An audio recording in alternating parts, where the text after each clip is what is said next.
Jai Shri Radhe Krishna. Chapter 1, Observing the Armies on the Battlefield of Kurukshetra. Dhritarashtra Uvach. Text 1. Dharmkshetre Kurukshetre Samveta Yuyutsavaha Mamakaha Pandava Shaivacha Kim Kurvat Sanjaya. Dhritarashtra said, O Sanjay, after my sons and son of Pandu assembled in the place of pilgrimage at Kurukshetra desiring to fight, what did they do? Bhagavad Geeta is widely read theistic science summarized in Gita Mahatmya, glorification of Gita.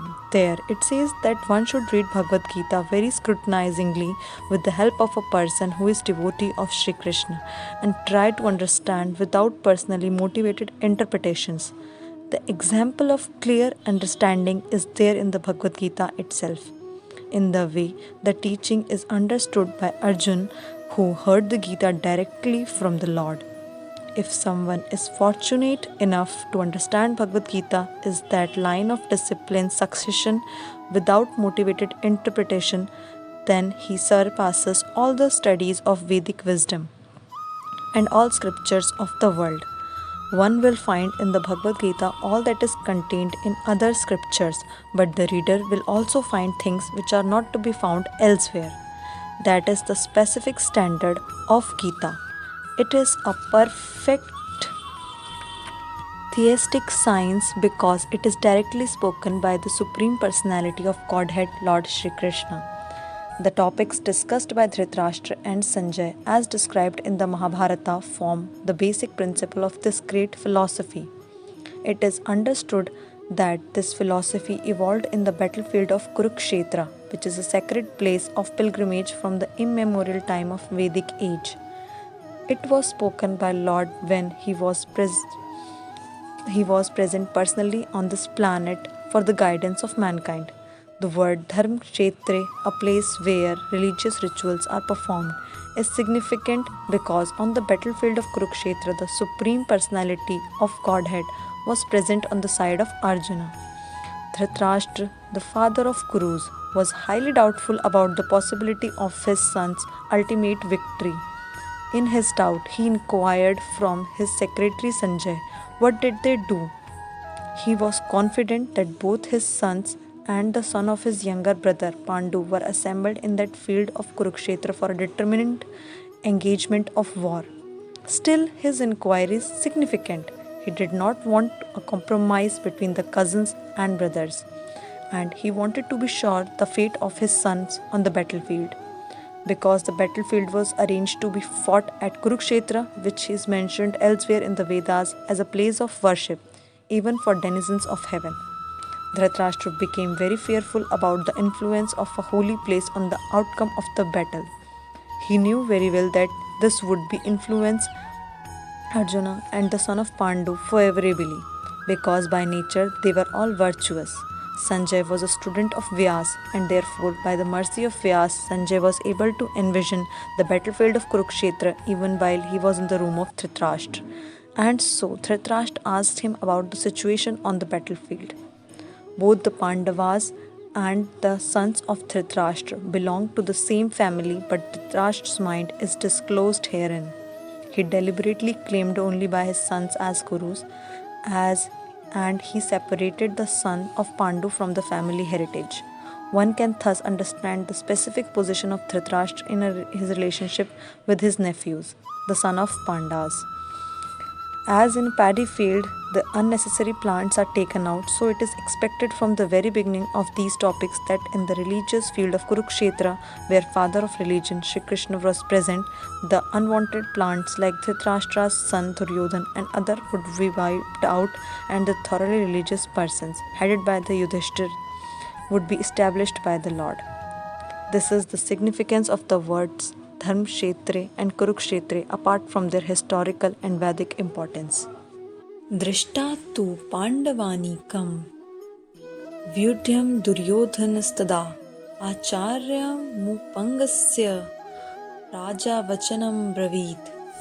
Sanjay said, O king, after looking over the army arranged in military formation by the sons of Pandu, King Duryodhan went to his teacher and spoke the following words.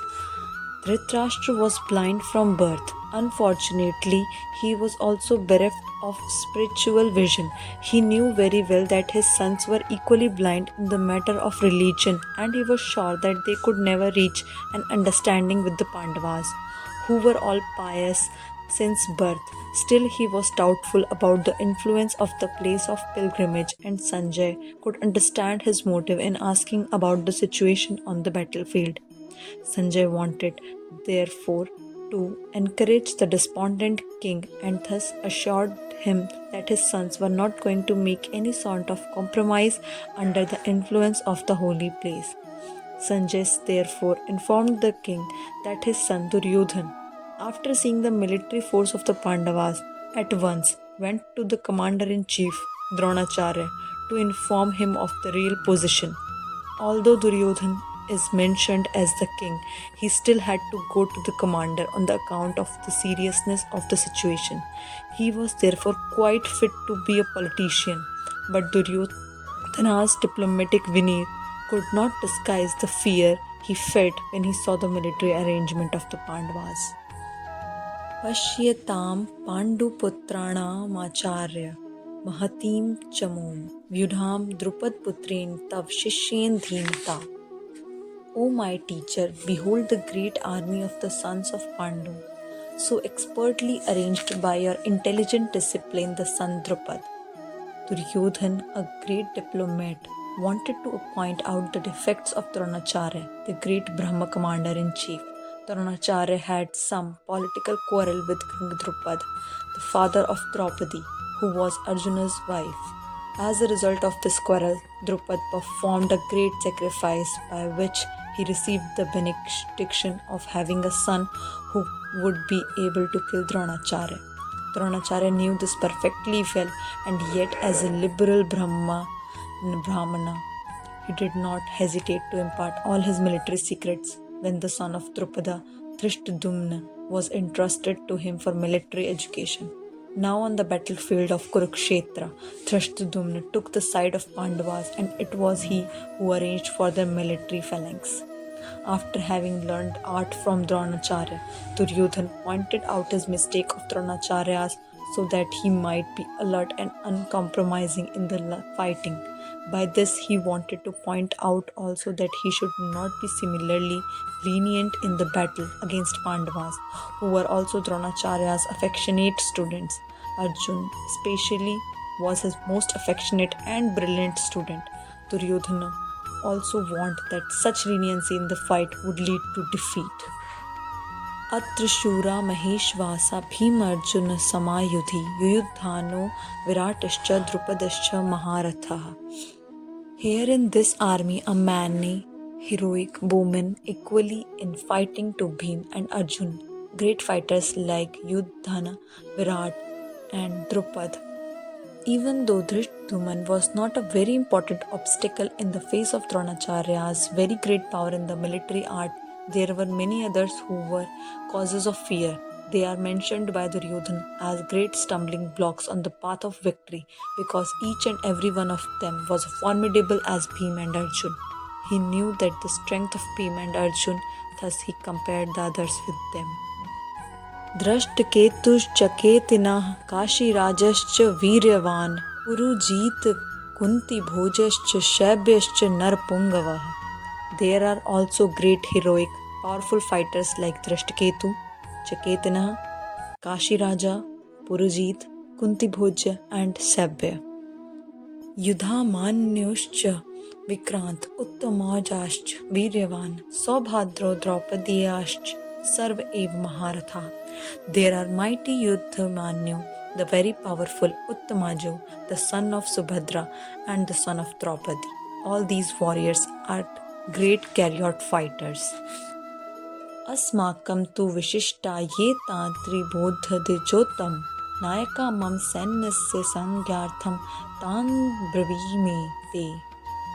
But for your information, O best of the Brahmanas, let me tell you about the captains who are especially qualified to lead my military force.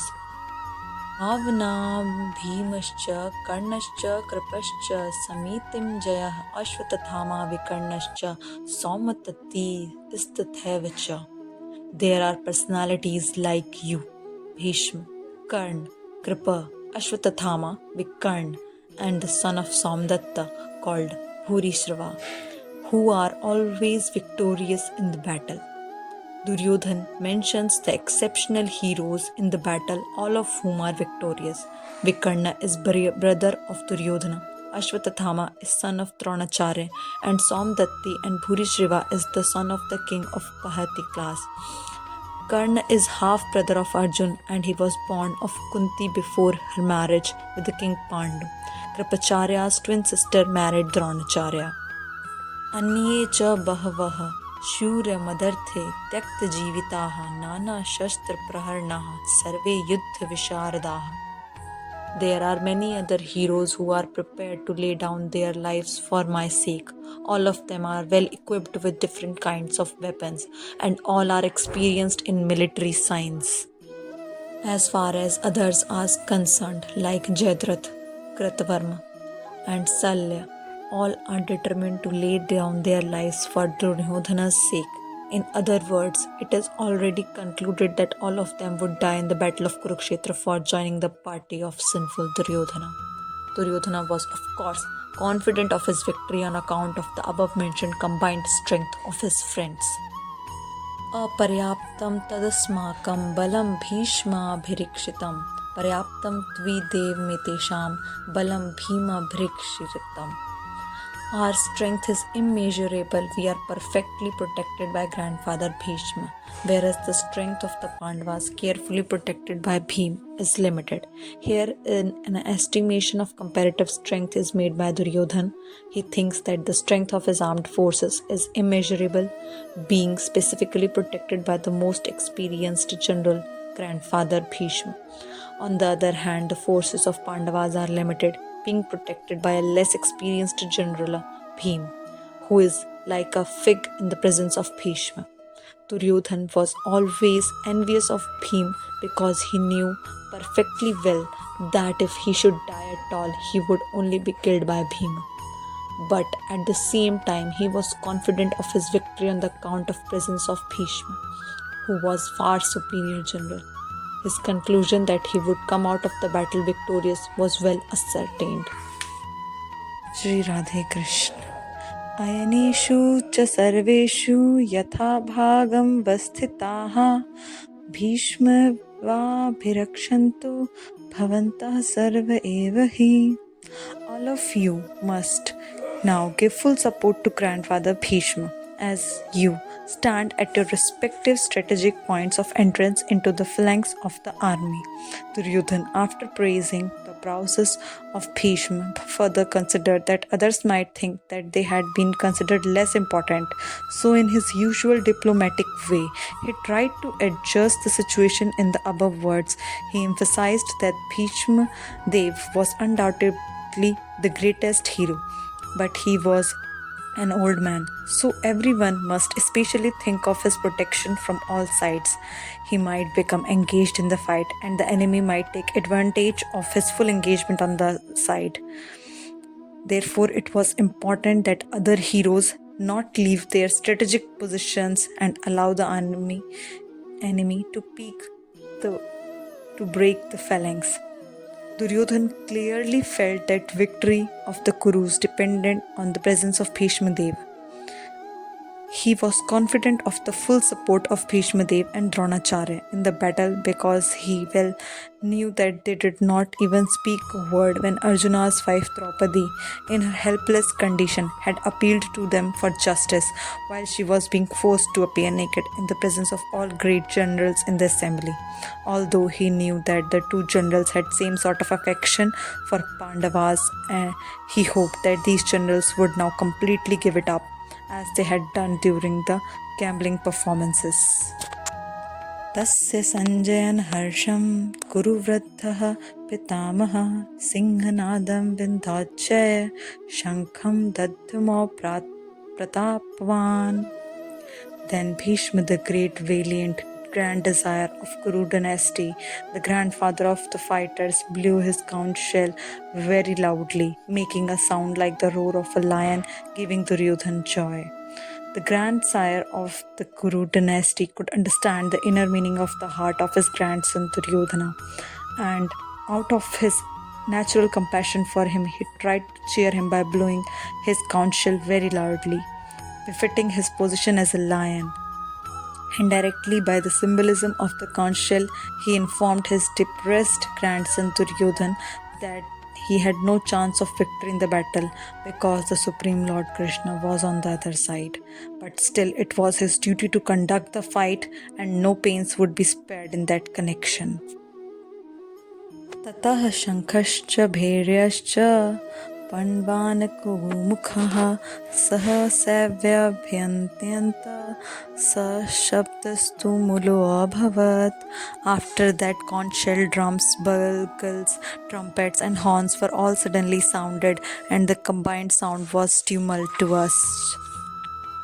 ततः श्वेतैर्युक्ते महति स्यन्दने स्थितौ माधवः पाण्डवशैव च दिव्यौ शङ्खः प्रमथ्मतु.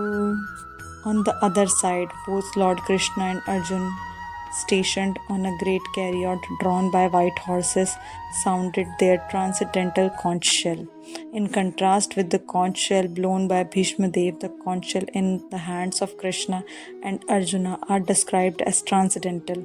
The sounding of transcendental conch shell indicated that there was no hope of victory for the other side because Krishna was on the side of Pandavas. Jayastu Panduputranam Yesam Pakshe Janardana. Victory is always with persons like the sons of Pandu because Lord Krishna is associated with them, and whenever Lord is present, the goddess of fortune is also there because the goddess of fortune never lives alone without her husband. Therefore, victory and fortune were waiting Arjuna, as indicated the transcendental sound produced by conch shell of Vishnu or Lord Krishna. Besides that, the chariot on which both the friends were seated had been donated by Agni, the fire god, to Arjuna, and this indicated that the chariot was capable of conquering all sides wherever it was drawn over the three worlds. Panchajanyam Hrishikesho Devdattam Dhananjayah Pondram Dattamo Mahashankham Bhimkarma Prakodaraha. Lord Krishna blew his conch shell called Panchajanya. Arjuna blew his Devdatta, and Bhim, the voracious eater and the performer of Herculean task, blew his terrific conch shell called Pondra. Lord Krishna is referred to as Hrishikesha in the verse because he is the owner of all senses. The living entities are part and parcel of him, and therefore the senses of the impersonalists cannot account for the senses of the living entities, and therefore they are always anxious to describe all living entities as senseless or impersonal. The Lord, situated in the hearts of all living entities, directs their senses, but he directs in terms of the surrender of the living entity, and in case of a pure devotee, he directly controls the senses. Here on the battlefield of Kurukshetra, the Lord directly controls the transcendental senses of Arjuna, and thus his particular name of Rishikesha. The Lord has different names according to his different activities. For example, his name is Madhusudana because he killed the demon of the name Madhu. His name is Govinda because he gives pleasure to the cows and to the senses. His name is Vasudeva because he appeared as son of Vasudeva. His name is Devaki Nandana because he accepted Devaki as his mother. His name is Yashodanandana because he awarded his childhood pastimes to Yashoda at Vrindavan. His name is Parthasarthi because he worked as charioteer of his friend Arjuna. Similarly, his name is Krishikesha because he gave direction to Arjuna on the battlefield of Kurukshetra. Arjuna is referred to as Dhananjaya in the verse because he helped his elder brother in fetching wealth and when it was required by the king to make expenditures for different sacrifices. Similarly, Bhim is known as Vrakodara because he could eat as voraciously as he could perform Herculean tasks such as killing of the demon Hidamba. So, the particular types of conch shell blown by different personalities on the side of the Pandavas, beginning with the lords, were all very encouraging to the fighting soldiers. On the other side, there were no such credits, nor the presence of Lord Krishna, the supreme director, nor that of goddess of fortune. So, they were predestined to lose the battle, and that was the message announced by the sounds of the conch shell. अनन्तविजयं राजा कुन्तिपुत्रो युधिष्ठिरः नकुलः सहदेवश्च सुघोषमणि पुष्पकौ काश्य च परमेश्वासः शिखण्डी च महारथः धृष्टद्युम्नो विराटश्च सात्यकीश्चापराजितः द्रुपदो द्रौपदीयाश्च सर्वशः पृथिवीपते सौभद्रश्च महाबाहुः शङ्खनदध्मुः पृथक् पृथक्. King Yudhishthira, the son of Kunti, blew his conch shell. The Anant, Vijay, and Nakul and Sahadev blew Sughosh and Manipushpaka. That great archer, the king of Kashi, the great fighter Shikhandi, Dhrishtadyumna, Virat, the unconquerable Satyaki, Draupadi, the sons of Draupadi, and others, O kings, such as mighty armed son of Subhadra, all blew their respective conch shell. Sanjay informed King Dhritarashtra very tactfully that his unwise policy of deceiving the sons of Pandu and endeavoring to enthrone his own sons of the great of the kingdom of his own sons on the seat of the kingdom was not very laudable. The signs already clearly indicated that whole Kuru dynasty would be killed in that great battle, beginning with the grandsire Bhishma down to the grandsons like Abhimanyu and others, including kings from many states of the world. All were present there and all were doomed. The whole catastrophe was due to the king Dhritarashtra because he encouraged the policy followed by his sons. सघोषोधार्तराष्ट्राणां हृदयानि विदारयत् नभश्च पृथ्वीनीं चैव तुमुलो अभ्यनुनादयन्. The blowing of these different conch shell became uproarious, vibrating both in the sky and on the earth. It shattered the hearts of the sons of Dhritarashtra. When Bhishma and other on the side of Duryodhana blew their respective conch shell, there was no heartbreaking on the part of Pandavas. Such occurrences are not mentioned, but in this particular verse it is mentioned that hearts of the sons of Dhritarashtra were shattered by the sounds vibrated by Pandavas' party. This is due to the Pandavas and their confidence in the Lord Krishna. One who takes shelter of the Supreme God has nothing to fear, even in the midst of greatest calamity. अथव्यस्थितान् दृष्ट्वा धार्तराष्ट्रन् कपिध्वजः प्रवृत्ते शास्त्रसम्पाते धनुरुद्धम्य पाण्डवः हृषीकेशं तदा वाक्यमिदामः महीपते. At that time, Arjuna, the son of Pandu, seated in the chariot bearing the flag marked with Hanuman, took up his bow and prepared to shoot his arrows. O king, after looking at the sons of Dhritarashtra drawn in military array, Arjuna then spoke to Lord Krishna these words. The battle was just about to begin. It is understood from the above statement that the sons of Dhritarashtra was more or less disheartened by the unexpected arrangement of military force by the Pandavas, who were guided by the direct instructions of Lord Krishna on the battlefield. The emblem of Hanuman on the flag of Arjuna is another sign of victory because Hanuman cooperated with Lord Rama in the battle between Ram and Ravana, and Lord Rama emerged victorious. Now both Ram and Hanuman were present on the chariot of Arjuna to help him. Lord Krishna is Ram himself. Whenever Lord Ram is his eternal servitor Hanuman and his eternal consort Sita, the goddess of fortune, are present. Therefore, Arjun had no cause to fear any enemies whatsoever, and above all, the Lord of the senses, Lord Krishna, was personally present to give him direction. Thus, all good counsel was available to Arjuna in the matter of execute the battle in such auspicious conditions arranged by the Lord for his eternal devotee lay the signs of assured victory. जय श्री राधे कृष्ण अर्जुन उवाच सैन्योरुभयोर्मध्ये रथं स्थाप्य मेऽच्युत यावदेवतात्रिहिरीक्षहं योद्धुकामानवस्थितान् कैर्मया सह योद्धव्यम् अस्मिन् रणसमुद्यमे. Arjuna said, O infallible one, please draw my chariot between the two armies so that I may see those present here who desire to fight and with whom I must contend in this great trials of arms. Although Lord Krishna is Supreme Personality of Godhead, out of his causeless mercy, he was engaged in the service of his friend. He never fails in his affection of his devotees, and thus he is addressed herein as infallible. As charioteer, he had to carry out the orders of Arjuna, and since he did not hesitate to do so, he is addressed as infallible. Although he had accepted the position of a charioteer for his devotee, his supreme position was not challenged. In all circumstances, he is the Supreme Personality of Godhead.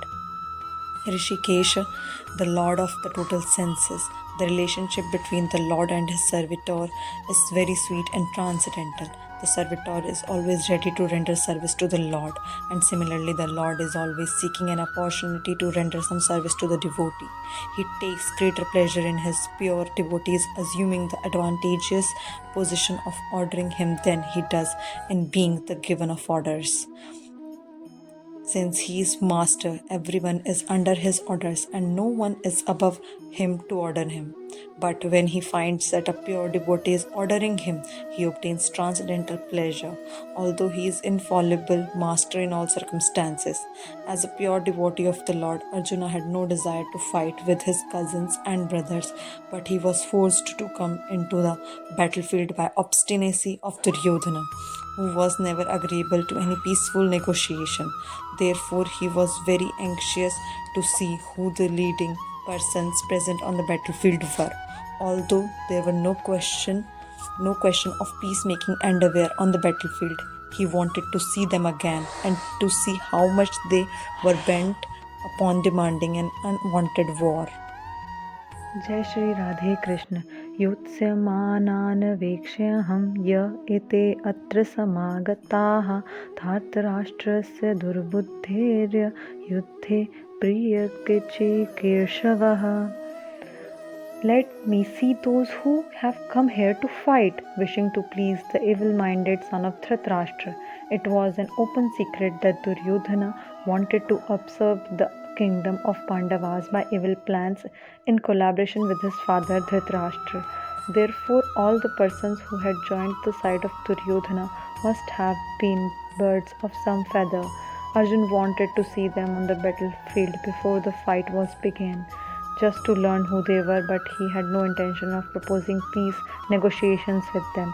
It was also a fact that he wanted to see them to make an estimate of the strength which he had to face, although he was quite confident of victory because Krishna was sitting by his side. Evam mukto hirishikesho gudakeshen bharata the senyoru bhayor madhye sthapitva rathottamam. Sanjay said, O descendant of Bharat, having thus been addressed by Arjuna, Lord Krishna drew up fine chariot in the midst of the armies of both parties. In this verse, Arjuna is referred to as Gudakesha. Gudaka means sleep, and one who conquers sleep is Gudakesha. Sleep also means ignorance, so Arjuna conquered both sleep and ignorance because of his friendship with Krishna.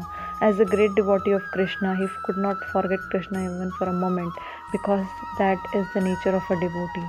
Either in waking or sleeping, a devotee, the Lord can never be free from thinking of Krishna's name, form, qualities, and pastimes.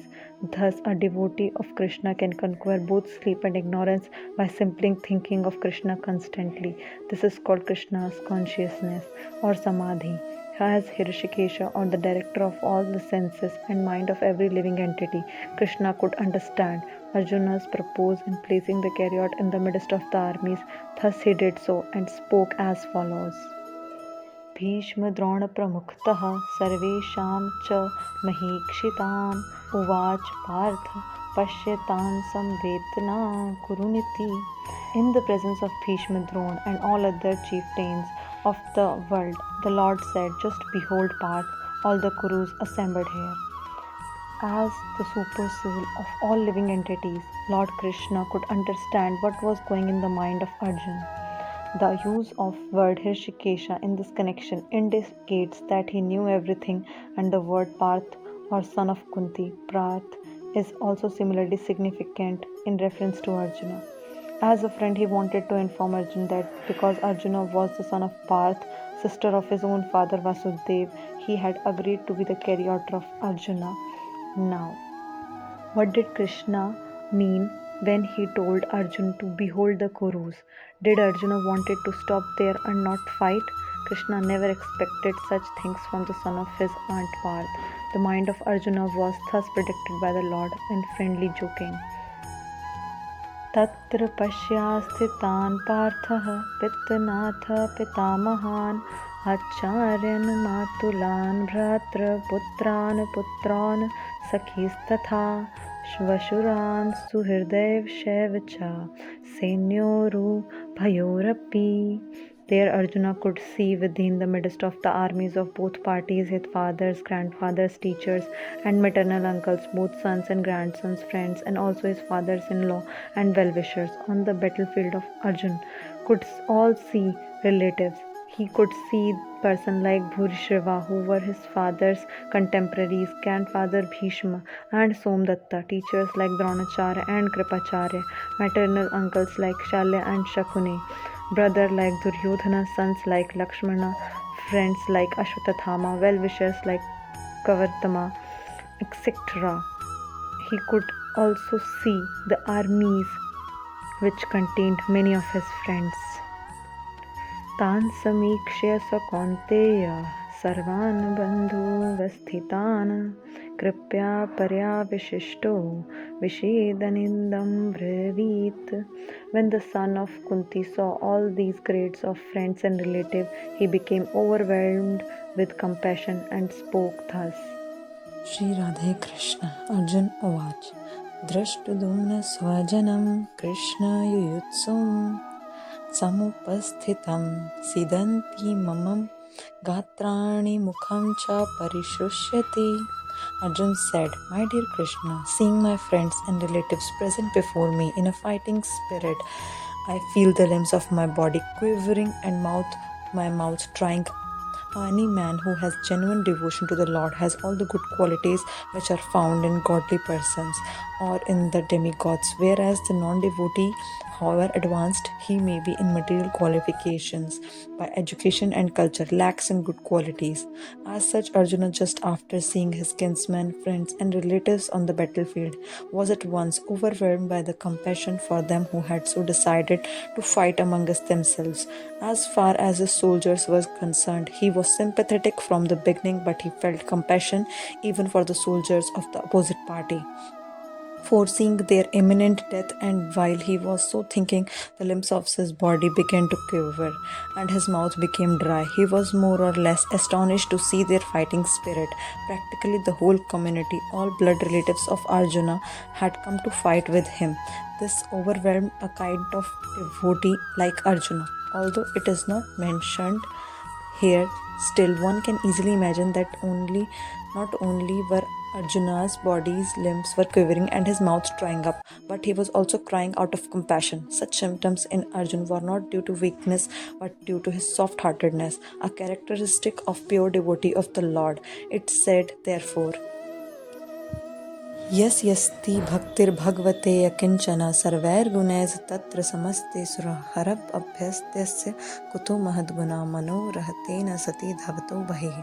One who has unflinching devotion for the personality of Godhead has all the good qualities of the demigods, but one who is not a devotee of the Lord has only material qualifications that are of little value. This is because he is hovering on a mental plane and is as certain to be attracted by the glaring material energy.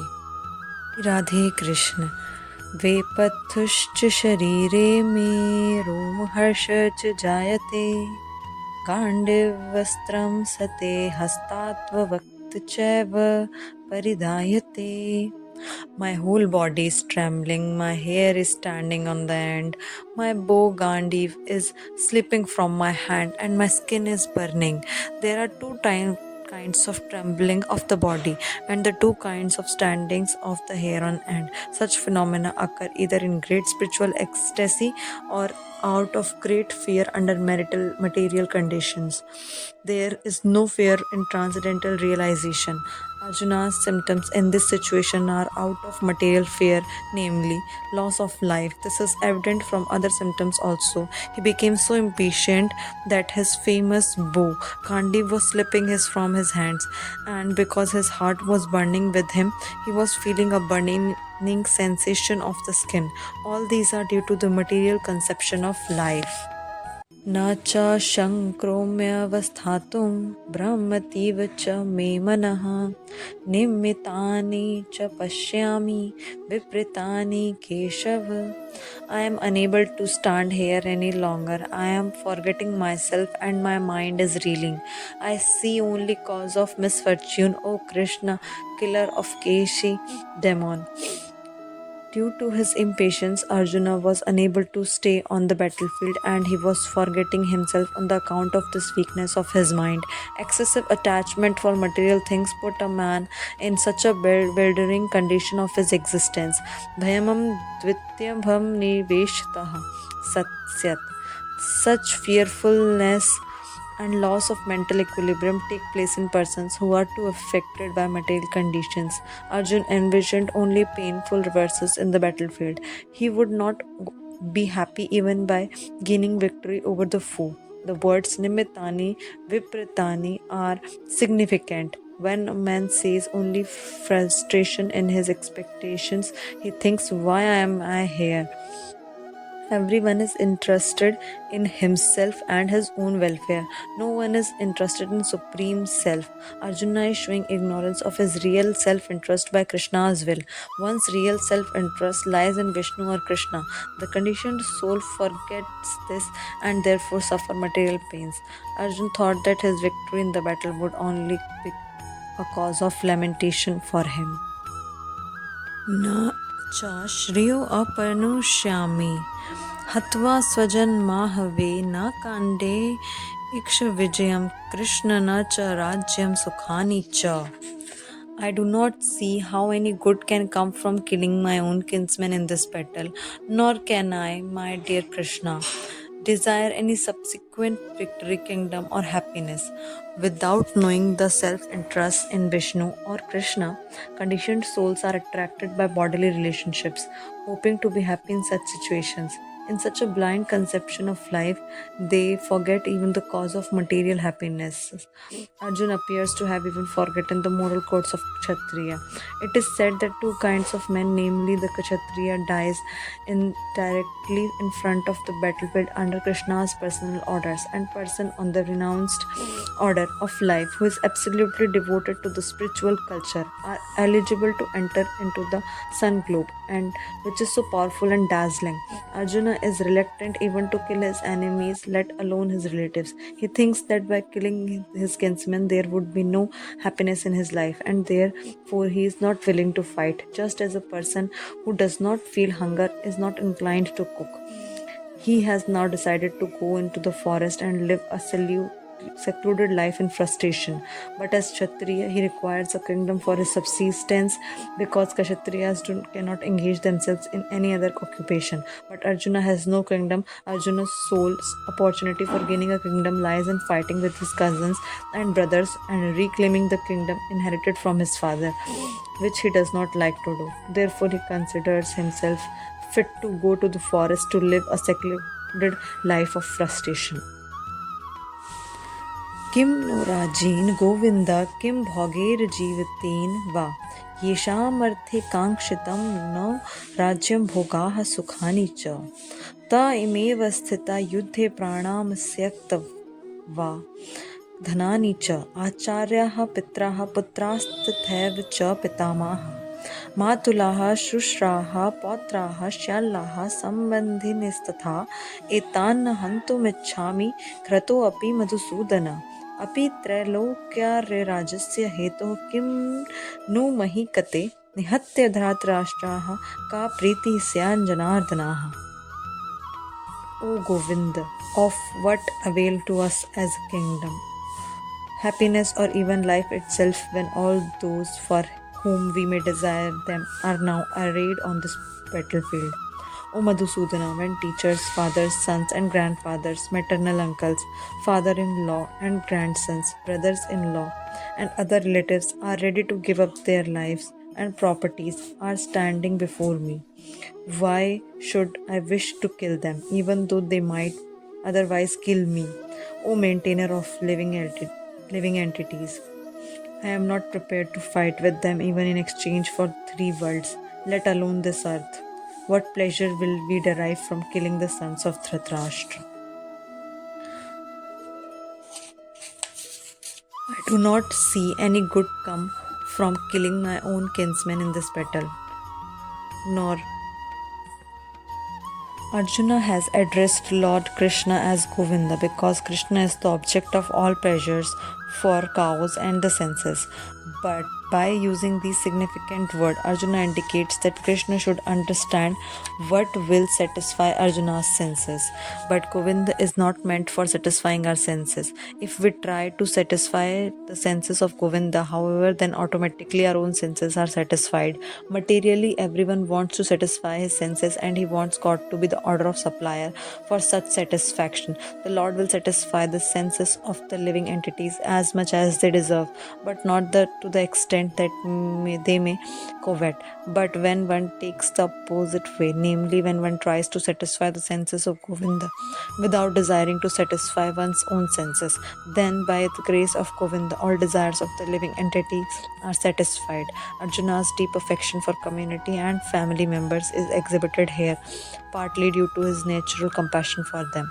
He is therefore not prepared to fight. Everyone wants to show his opulence to friends and relatives, but Arjuna fears that all his relatives and friends will be killed on the battlefield and he will be unable to share his opulence after victory. This is a typical calculation of material life. The transcendental life, however, is different. Since a devotee wants to satisfy the desires of the Lord, he can, Lord willing, accept all the kinds of opulence for the service of the Lord. And if Lord is not willing, he should not accept a far thing.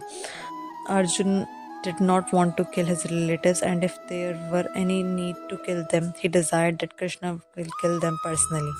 At this point, he did not know that Krishna had already killed them before their coming into the battlefield, and that he was only to become an instrument for Krishna. This fact is disclosed in the following chapters. As a natural devotee of the Lord, Arjun did not like to retaliate against his miscreant cousins and brothers, but it was the Lord's plan that they should all be killed. The devotee of the Lord does not retaliate against the wrongdoer, but the Lord does not tolerate any mischief done to the devotee by the miscreants.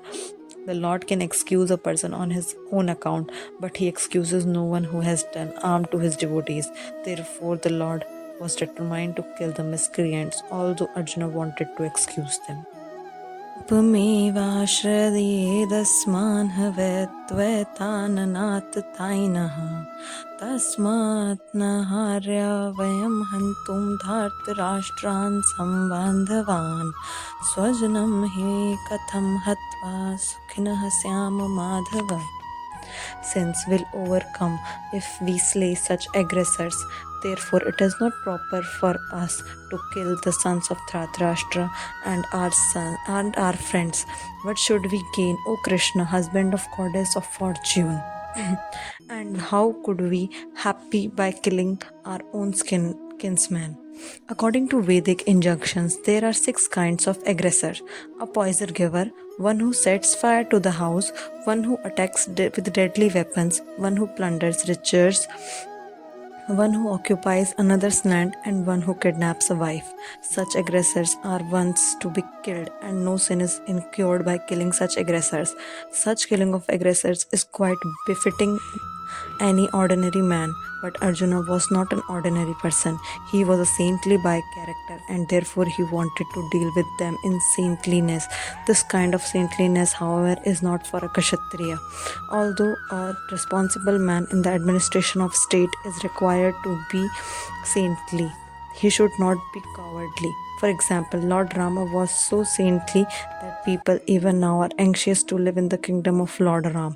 But Lord Ram never showed any cowardice. Ravana was aggressor against Ram because Ravana kidnapped Rama's wife, Sita, but Lord Ram gave him sufficient lessons unparalleled in the history of the world. In Arjuna's case, however, one should consider the special type of aggressors, namely his own grandfather, own teacher, friends, sons, and grandsons, etc. Because of them, Arjuna thought that he should not take the severe steps necessary against the ordinary aggressors. Besides that, saintly persons are advised to forgive. Such injunctions for saintly persons are more important than any political emergency. Arjun considered then that rather than kill his own kinsmen for political reasons, it would be better to forgive them on grounds of religion and saintly behavior. He did not therefore consider such killing to be profitable simply for the matter of temporary bodily happiness. After all, kingdoms and pleasures derived therefrom are not permanent, so why should he risk his life and eternal salvation by killing his own kinsman? Arjun's addressing of Krishna as Madhava, or the husband of goddess of fortune, is also significant in this connection. He wanted to point out to Krishna that as the husband of goddess of fortune, he should not induce Arjuna to take up a matter which would ultimately bring about misfortune. Krishna, however, never brings misfortune to anyone, to say nothing of his devotees. Jai Shri Radhe Krishna. Yadhyapyete na pashyanti lobhopahat chetsaha kulakshya kritam dosham mitradrohe cha patakam katham na gyeyam asmabhihi papadasmin vartitum kulakshya kritam dosham prapashyadbhir janardanaha. O Janardana, although these men, their hearts overtaken by greed, see no fault in killing one's family or quarreling with friends, why should we, who can see the crime in destroying a family, engage in these acts of sin? A Kshatriya is not supposed to fight, to battle, or gamble when he is so invited by some rival party. Under such an obligation, Arjuna could not refuse to fight because he had been challenged by the party of Duryodhana. In this connection, Arjuna considered that the other party might be blind to the effects of such a challenge. Arjuna, however, could see such the evil consequences and could not accept the challenge. Obligation is actually binding when the effect is good, but when the effect is otherwise, then no one can be bound. Considering all those pros and cons, Arjuna decided not to fight. Kulakshya pranashayanti kuldharmaha sanatanaha dharme nashte kulam kritsam dharmo abhibhavityut. With the destruction of the dynasty, the eternal family tradition is vanquished, and thus the rest of the family becomes involved in religion. In the vast system of Varnashrama institution, there are many principles of religious traditions to help members of the family grow properly and attain spiritual values. The elder members are responsible for such purifying processes in the family, beginning from birth to death, but on the death of the elder member, such family traditions of purification may stop, and the remaining younger family members may develop irreligious habits and thereby lose their chance for spiritual salvation. Therefore, for no purpose should the elder members of the family be slain. अधर्माभिभवात् कृष्णः प्रदुष्यन्ति कुलस्त्रियः स्त्रीषु दुष्टासु वार्ष्णेय जायते वर्णशङ्करः. Adharma, irreligion, having become so predominant. When irreligion is prominent in the family, O Krishna, the women of the family become polluted, and from the degradation of the womanhood, O descent Vrishni, comes unwanted progeny. Good population in the human society is the basic principle for peace, prosperity, and spiritual progress in life. The Varna Shrama religion's principles were so designed that the good population would prevail in the society for the general spiritual progress of a state and community. Such population depends on the chastity and faithfulness of its womanhood. As children are very prone to be missed, women are similarly very prone to degradation. Therefore, both children and women require protection by the elder members of the family. By being engaged in various religious practices, women will not be misled into adultery. According to Chanakya Pandita, women are generally not very intelligent and thus not very trustworthy. So, the different family traditions of religious activities should always engage them, and thus their chastity and devotion will give birth to a good population eligible for participating in Varnashrama system. On the failure of such Varnashrama dharma, naturally the women become free to act and mix with men, and this adultery is indulged in at the risk of unwanted population. Irresponsible men also provoke adultery in the society, and thus unwanted children flood the human race at the risk of war and pestilence. Sankaro नरकायैव कुलघानां कुलस्य च पतन्ति पित्रोः शां लुप्तपिडो दोकक्रियाः. An increase of unwanted population certainly causes hellish life both for the family and for those who destroy the family tradition. The ancestors of such corrupt families fall down because the performances for offering them food and water are entirely stopped. According to the rules and regulations of the fruitive activities, there is need to offer periodical food and water to the forefathers of the family. This offering is performed by worship of Vishnu, because eating of the remnants of food offered to Vishnu can deliver one from all kinds of sinful reactions. Sometimes the forefathers may be suffering from various types of sinful reactions, and sometimes some of them cannot even acquire a gross material body and are forced to remain in the subtle bodies as ghosts. Thus, when remnants of prasadam food are offered forefathers by descendants, the forefathers are released from ghostly or other kinds of miserable life. Such help rendered to forefathers is a family tradition, and those who are not in devotional life are required to perform such rituals. One who is engaged in the devotional life is not required to perform such actions. Simply by performing devotional service, one can deliver hundreds and thousands of forefathers from all kind of misery. It is stated that in the Bhagavatam, देवर्षि भूपता नर्मणं पितॄणां न किङ्कारो नयनं मृञ्चि कारजन् सर्वतं यः शरणं शरण्यानं ततो मुकुन्दं परिहार्य करतम्. Anyone who has taken shelter of the lotus feet of Mukunda, the giver of liberation, giving up all his kinds of obligation, and has taken to the path in all seriousness, owes neither duties nor obligations to the demigods, sages, the general living entities, families, members, humankind, or forefathers. Such obligations are automatically fulfilled by performance of devotional service to the Supreme Personality of Godhead. Shri Radhe Krishna. दोष रहते हैं कुल गानाम वर्ण संकर कारकैः उत्साध्यन्ते जाति धर्माः कुधर्माश्च शाश्वताः.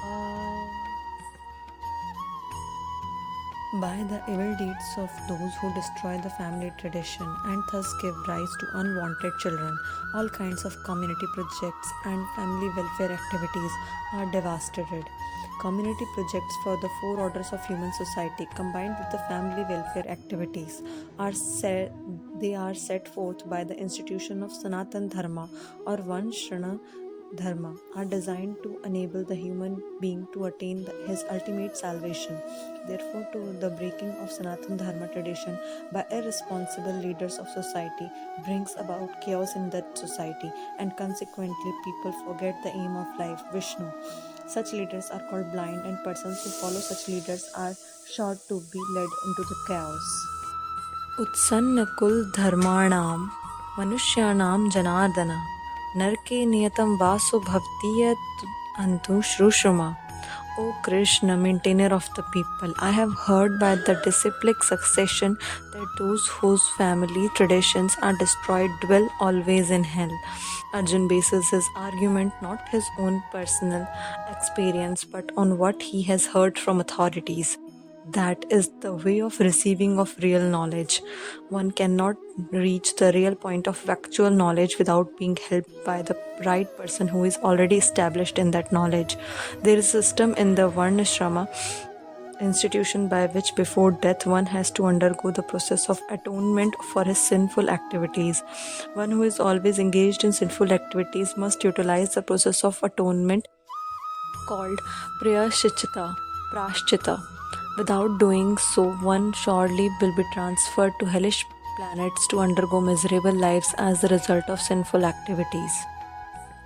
Aho bat mahat papam kartum vyavasita vayam yadrajya sukhalobhena hantum swajan madhyutaha. Alas, how strange it is that we are preparing to commit greatly sinful acts. Driven by the desire to enjoy royal happiness, we are intent on killing our own kinsmen. Driven by selfish motives, one may be inclined to such sinful activities, acts as the killing of one's own brother, father, or mother. There are many such instances in the history of the world, but Arjun, being saintly devotee of the Lord, is always conscious of moral principles and therefore takes care to avoid such activities. यदि माम प्रतीकारमं शस्त्रं शास्त्रपाणयः धार्तराष्ट्रारणे हन्युस्तन्मे क्षेमत्रं भवेत्. Better for me if the sons of Dhritarashtra, weapons in the hand, were to kill me unarmed and unresisting on the battlefield. It is the custom, according to Kshatriya fighting principles, that an unarmed and unwilling foe should not be attacked. Arjuna, however, decided that even if attacked by the enemy in such an awkward position, he would not fight. He did not consider how much the other party was bent upon fighting. All these symptoms are due to soft-heartedness resulting from his being a great devotee of the Lord. Sanjay Uvach ev mukta Arjunah sankhye rathopasth upavishat visrajya sasharam chapam shokasam viganna manasah. Sanjay said, Arjuna, having thus spoken on the battlefield, cast aside his bow and arrows and sat down on the chariot, his mind overwhelmed with grief. While observing the situations of his enemy, Arjun stood up on the chariot, but he was so afflicted with lamentation that he sat down again, setting aside his bows and arrows. Such a kind and soft-hearted person in the devotional service of the Lord is fit to receive the self-knowledge. Thus, and the Bhagavad Geeta purports to the first chapter of the Srimad Bhagavad Geeta in the matter of observing the armies on the battlefield of Kurukshetra. Jai Shri Radhe Krishna.